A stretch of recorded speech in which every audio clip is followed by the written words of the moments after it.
好来，乡亲啊，继续来到高雄的大寮，这个大寮透早7点发生着车祸，一台要倒弯的车驶到这个弄着直行的机车，弄一个是真正力，这个骑士是摔伫个涂骹练滚啊练，然后机车触起50米远的路边，上憾的是车祸发生了后，车顶3个乘客竟然是一人走一路，别个弄，啊那驾驶把车停伫个路边，嘛是来绕跑，这到底是啥物情形呢？警方已经通知车主来说明。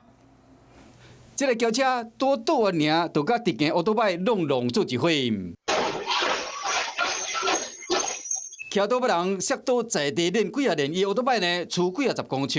一个发生车祸，车顶有3人落车了后，往反方向逃走。掉水的车呢，慢慢驶停伫路边，驾驶落车了后，无打紧前去关心这个骑士的伤势。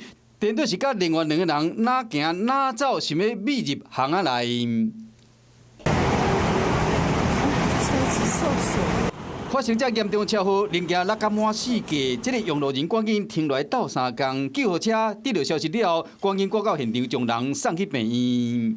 听到嘣一声，然后我就看到那个摩托车就从对向一直直的冲过来，还好我的机车是横挡着，刚好又有一根柱子顶着。